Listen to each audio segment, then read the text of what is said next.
19 years. 19 years of love, of trust, of unwavering partnership shattered in an instant. I had built my life around her. She was my safe place, my home, the one person I could be vulnerable with.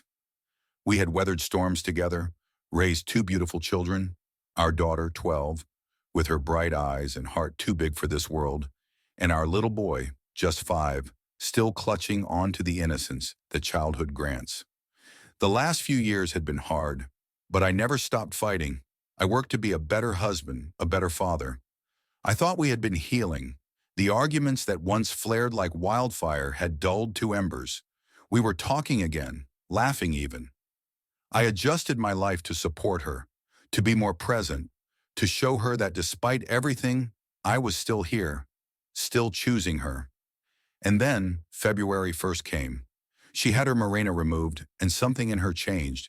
It wasn't immediate, but it was undeniable. She shut down, stopped engaging, stopped caring.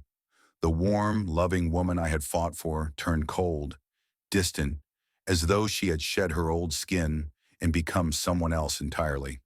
The walks alone at night became a ritual, the phone glued to her hand, an extension of herself. She withdrew, leaving me alone to pick up the pieces she no longer seemed interested in holding. Then on February 21st, I saw the message, a sick, gut-wrenching discovery that knocked the air from my lungs. She wasn't walking alone. She was walking with him, the man across the street, sexting, sneaking, laughing at my obliviousness while they played their game.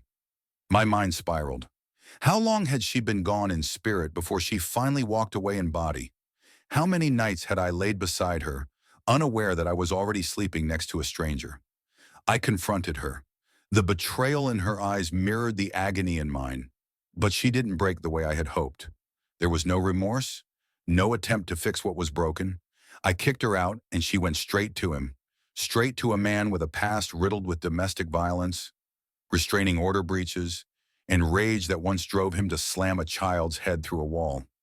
The court records confirmed it all, yet she looked at me like I was the liar. He had gotten into her head, twisted her perception until she saw me, the man who spent nearly 2 decades loving and protecting her, as the enemy. I pleaded. Her mother pleaded. Her friends tried and failed. But she had built a fortress of delusion around herself, locking out every voice that didn't align with his. I begged her to think of the children, to see what she was doing to them. Our daughter, my sweet girl, was fading before my eyes. The light in her had dimmed, the weight of abandonment crushing her spirit. She refused to see her mother, refused to forgive.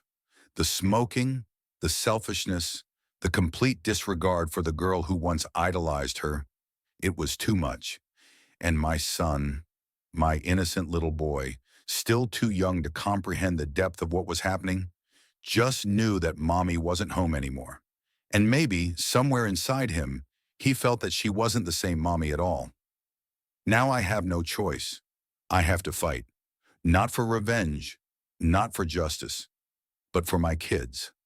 I have to stand in a courtroom and prove that the woman I once loved is no longer the mother they deserve, that she has allowed herself to be consumed by a man who sees people as objects to break. And it kills me, because despite it all, despite the betrayal, the pain, the destruction, I still love her. I still want her to be safe, to be the mother my kids need. But she's gone, and I am left holding the wreckage, picking up the pieces of my shattered family, while she walks away without a second glance. Some tragedies unfold in a single moment, a crash, a scream, a single misstep on a ledge, but mine is unraveling slowly, bleeding out over days and weeks, a wound that refuses to heal. And the worst part? I don't even know if she'll ever realize what she's lost.